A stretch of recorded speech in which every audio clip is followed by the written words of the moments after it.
Hello guys, welcome to this undervolting tutorial. I'll be showing you how you can extract some performance and gain efficiency from your gaming laptop by undervolting and overclocking your graphics card and your CPU.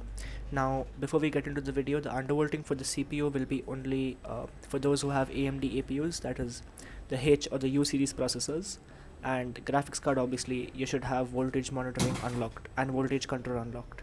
So once you have that, we'll need two tools, that is first one being Universal x86 tuning utility and MSI Afterburner, and I'll leave both those links in the description. So once you've downloaded them, we can start with the process.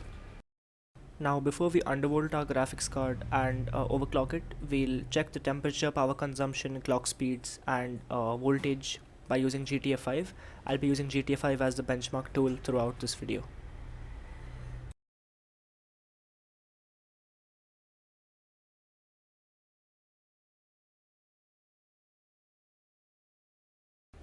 Okay, so after some time of playing GTA 5, the GPU reaches a temperature of about 72 to 73 degrees. However, during extended periods of gaming, it goes up to 75 and 78 degrees as well. The clock speed is stable at 1785 megahertz, and the power consumption is anywhere between 50 to 56 watts. Now you all might be wondering why my clock speed is at 1785 megahertz. That's because I'm using NVIDIA's automatic tuning, which automatically overclocks your graphics card. Yours might be at around 1500 or 1600 megahertz. It's completely fine. So these are our numbers before we undervolt the GPU. Now this is at 1 volt, the default, and now we'll see what happens after undervolting it. Now to monitor your stats using the on-screen display, open up MSI Afterburner, go into settings, on-screen display, select a key to toggle it on and off, go into the monitoring tab, select the parameter that you want to monitor and just tick show in on-screen display. This will only work if you have RTTS open, which will get installed by default with MSI Afterburner. So that's how you monitor it. Now once you're done with that, go into general settings, select your dedicated graphics, click on start with Windows and start minimized, and click on unlock voltage monitoring and voltage control. These settings will be disabled for you. You need to enable this to overclock and undervolt your GPU. Click apply and click OK. You need to have GTA 5 open throughout the process, as we're using it as a benchmark, and you'll know you've gone too far with the undervolt if the game crashes. So to begin your undervolt, open the curve editor and select the desired voltage. That is, for me it's going to be 900 millivolts, and then drag the corresponding graph position to your desired clock speed. You can use the arrow keys to increment by 1.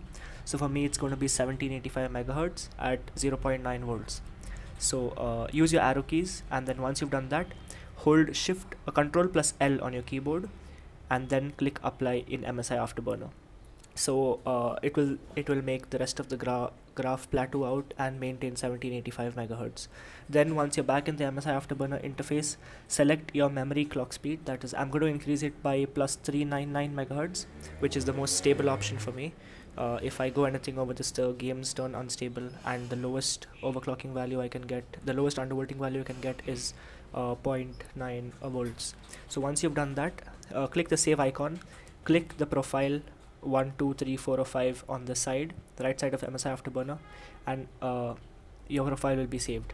And to start it with Windows, just make sure to click the Windows icon next to the minimize icon, and it should apply every time you start, every time you log into Windows. Now I'll leave the gameplay footage for a while, and then you can see the numbers, how they've improved for yourself. So after playing the game for a while and applying our undervolt profile, you can see that the GPU temperature hasn't exceeded 68 degrees. The clock speed is maintained on the core and the memory, and the CPU has also dropped by about a few degrees because the load on the heatsink is reduced. So this is the most stable profile I found. And again, if you don't want to repeat this process every time, just make sure to click the Windows icon and the profile will be applied every time you boot into Windows. For CPU undervolting, open up your Universal x86 tuning utility. You will be met with the home page. go into the pre-made presets page and apply the balanced or performance preset. I recommend balanced or performance because the eco preset sets back your CPU performance by a lot, your APU performance by a lot, and the extreme preset is basically your default values where it gives all the voltage and all the power to your CPU. So I recommend using balanced or performance. It will undervolt your CPU by about 100 millivolts, which is perfect for gaming, reduces temperatures, and keeps the clock speeds higher for longer. So again, this is only for AMD APUs. It won't work with Intel CPUs or with the X series processors of AMD. So that's all for this undervolting guide. If you found it helpful, mention so in the comments. And if you want a detailed guide on Universal x86 tuning utility on how to make the custom presets, then say so in the comments, because as of now I have no clue what I'm doing. So I'm using the pre-made presets, and I'll see you on the next video. Goodbye.